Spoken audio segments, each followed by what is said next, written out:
Hi everyone! We all would agree that taxes and financial regulation are definitely one of the most important things that investors are interested in. As for investors who want to immigrate with the purpose of changing their lives and want to know more about tax or the tax system, most basic concepts, this video is for you.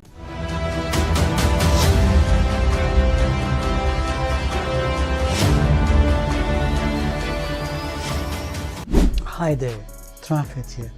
I'm here to help you become a global citizen and attain financial and travel independence. My team and I at Portico & Bridge specialize in working with high and ultra-high net worth individuals just like yourselves. We are here to help you find your freedom and choose where you belong.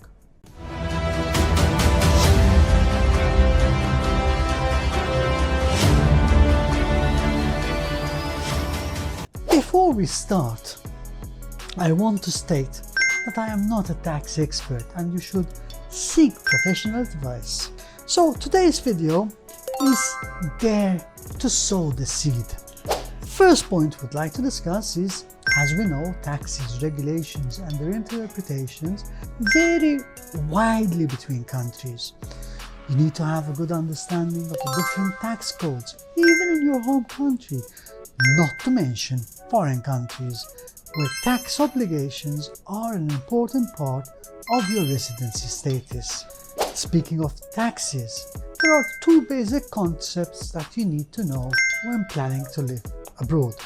The first is tax resident and the second is double taxation.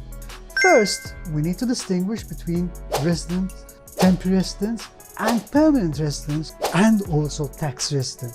So let's get the easy one out of the way. A tax resident is basically going to be a taxpayer. Now, let's get on to more complicated stuff. When an investor receives a temporary residency card or permanent residency card, a PR of a particular country, it is not necessarily that the investor becomes a tax resident of that country immediately, but will depend on the regulations of each country. Investors should also avoid confusing the length of stay to maintain and renew the card with the length of stay to become a tax resident. There are countries where even if an investor stays for 1 day, they are considered as a tax resident, and there are other countries where they are considered or become a tax resident plus other conditions if they stay for 183 days plus. It's very important to note that this is a very simplistic way of putting things, as there are other factors that come into play when establishing tax residency. However, in many European countries, investors must be present there for more than 183 days to be considered a tax resident.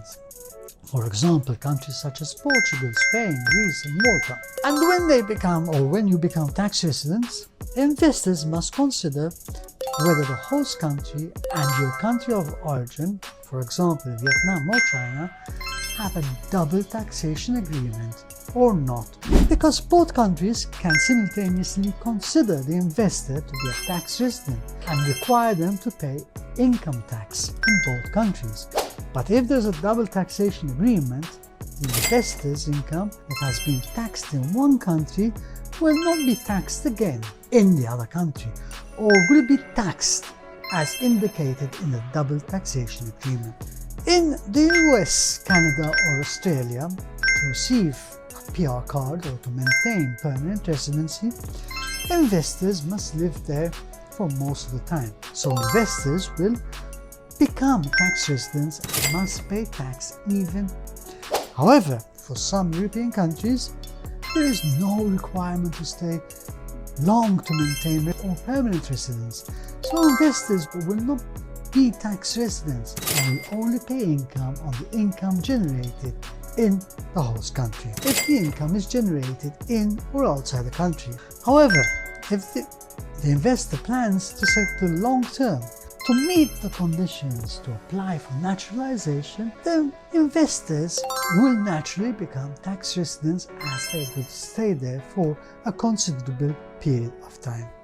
At this point, I strongly suggest you speak to a tax professional, as what I said is only generic information and not tax advice. See you tomorrow and make it a great day.